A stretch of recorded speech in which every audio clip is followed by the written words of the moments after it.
Aujourd'hui, je t'explique 10 choses que je ne fais plus dans ma maison pour pouvoir économiser. Donc 10 astuces frugalistes dans l'espace de ma maison. Parce que je trouve que c'est une grosse dépense la maison, puis souvent on a tendance à trop acheter de trucs inutiles ou acheter des choses plus chères, de luxe ou peu importe. Donc je voulais qu'on en parle aujourd'hui.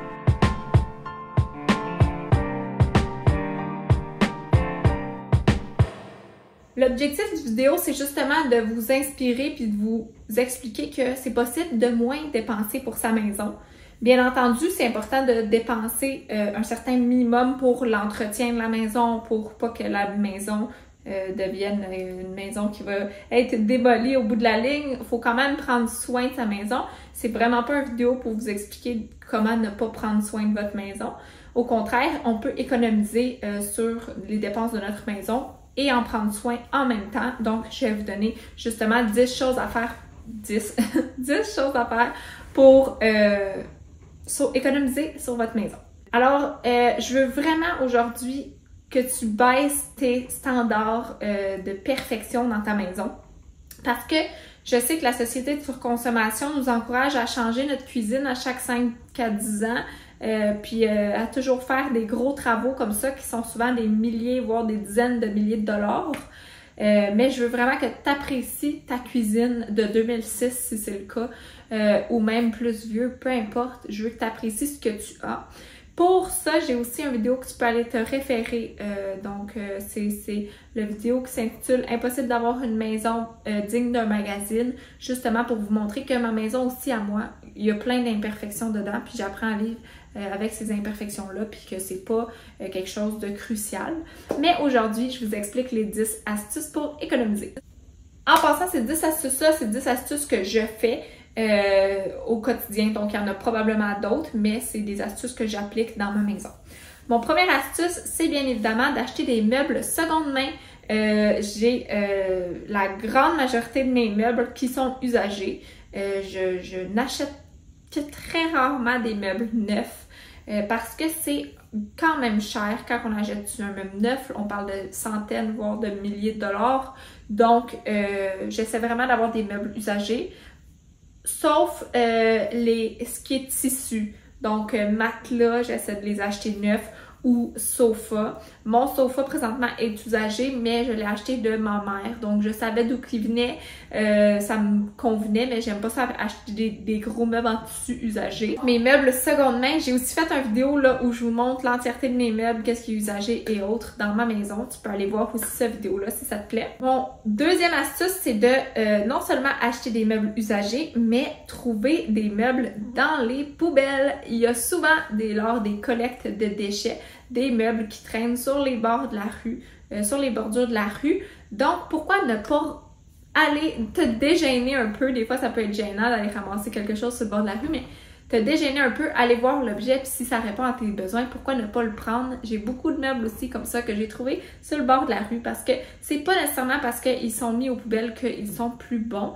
Certaines personnes, justement, qui suivent la société de surconsommation, ben, vont jeter un meuble qui est encore très bon alors qu'ils voulaient juste remplacer pour quelque chose de plus à jour, alors que toi, tu peux le rénover ou le conserver tel quel. Le troisième astuce, c'est de ne pas acheter de décoration.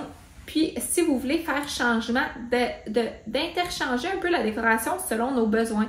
Donc, par exemple, chez moi, j'ai un tapis comme un peu plus mou pour les enfants.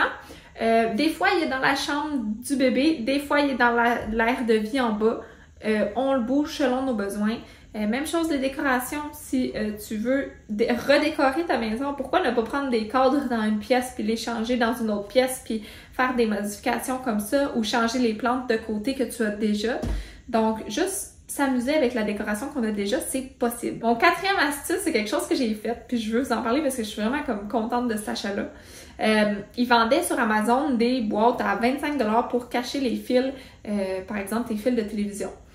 Je trouvais ça vraiment intéressant parce que moi, on les voit toutes dans mon salon. Il n'y a pas possibilité de les cacher. Puis finalement, j'ai eu l'idée d'aller au magasin du dollar, puis d'acheter un bac, puis de faire un petit trou dedans, puis le mettre là. Finalement, j'ai pas trouvé de bac avec un couvercle, mais j'ai trouvé un bac sans couvercle. Je l'ai juste mis à l'envers par-dessus mes fils, un bac blanc, donc ça aurait fait la même chose que la boîte d'Amazon. Puis ça convient. ça m'a coûté 4 $ au lieu de 25 $. Donc, parle-moi d'une façon d'économiser. Oui, j'aurais pu ne pas payer ce 4 $-là puis laisser les fils comme ça. Mais le but du vidéo, c'est pas de vivre dans une maison qui nous plaît pas puis de regarder toujours ça puis que ça nous dérange. Le but, c'est d'économiser quand même un peu. Donc, cette solution-là, j'ai sauvé 21 $ au final.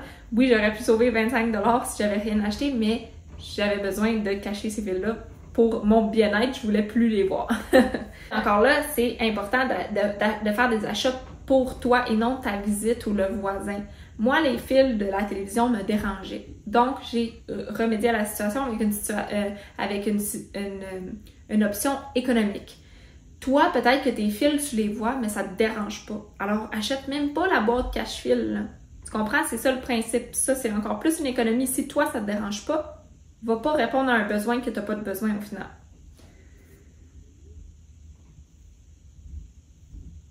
Mon 5e astuce, c'est une astuce qui est cachée. Donc, dans les tiroirs, souvent, au lieu d'acheter les compartiments qui sont donc beaux puis donc parfaits, je prends des vieilles boîtes de carton, je les coupe pour que ça rentre dans mes bacs, puis dans mes tiroirs, puis je vais faire des compartiments avec des boîtes de carton. Oui, c'est pas nécessairement esthétique quand on ouvre les tiroirs, mais ça répond au besoin qui est de compartimenter un tiroir pour pouvoir mettre certaines catégories dans certains compartiments.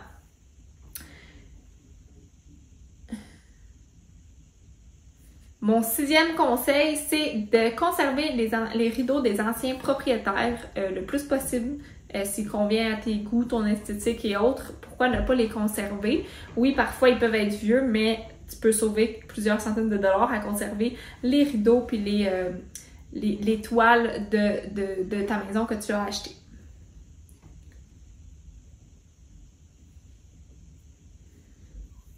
Mon 7e conseil, c'est de mettre à jour la maison de façon économique. Donc, par exemple, ce qu'on a fait, nous, dans notre maison, c'est une maison de 2006-2005. Donc, elle a quand même plus de 20 ans de date.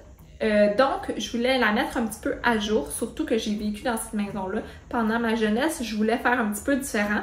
Ce que j'ai fait, j'ai pas investi des milliers de dollars pour changer toutes les armoires de cuisine, bien qu'il serait dû à être changé.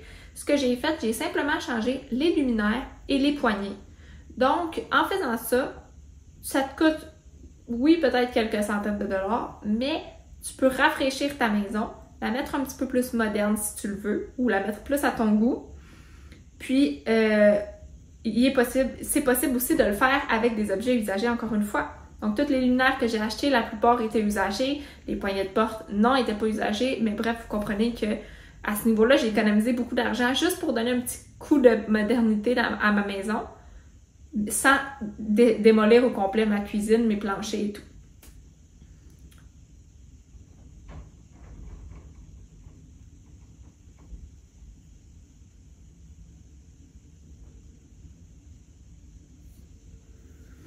Mon 8e conseil, c'est de ne pas tout rénover dès le premier instant qu'on a envie de le rénover.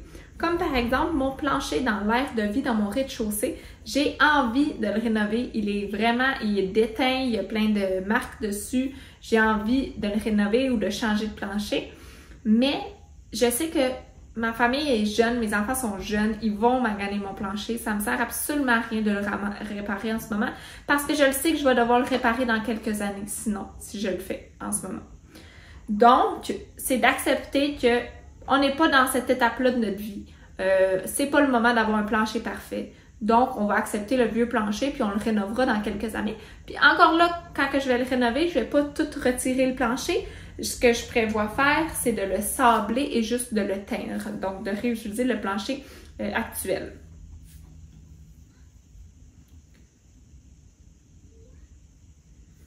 Mon neuvième astuce, c'est si tu veux rafraîchir ta maison, tout simplement, pourquoi ne pas juste opter pour de la peinture avant d'opter pour 1001 gros changements?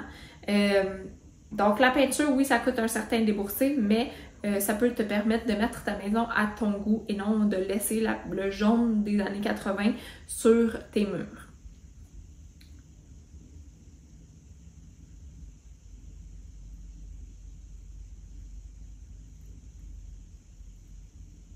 Mon 10e astuce, tantôt je vous ai parlé de réutiliser la décoration qu'on avait déjà dans notre maison, mais mon 10e astuce, c'est vraiment, vraiment d'arrêter presque complètement d'acheter de la décoration.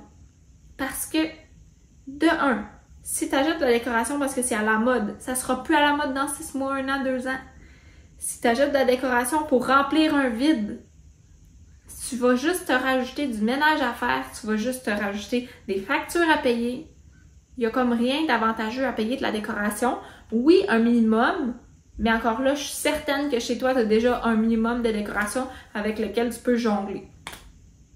Donc, ça ressemble à ça, mes 10 astuces, mes 10 choses que je ne fais plus dans ma maison pour pouvoir économiser sur les dépenses d'une maisonnée. Donc, merci pour ton écoute complète du vidéo, ça l'encourage beaucoup la chaîne, ça m'aide beaucoup à avancer et j'espère te voir dans un prochain vidéo. N'hésite pas à venir m'écrire en commentaire, me dire un peu c'est quoi les choses que tu fais pas chez toi pour économiser. Je suis curieuse de savoir, peut-être qu'il y a des choses que j'ai pas dit, mais c'est les 10 choses que je fais pas chez moi. Donc, à bientôt!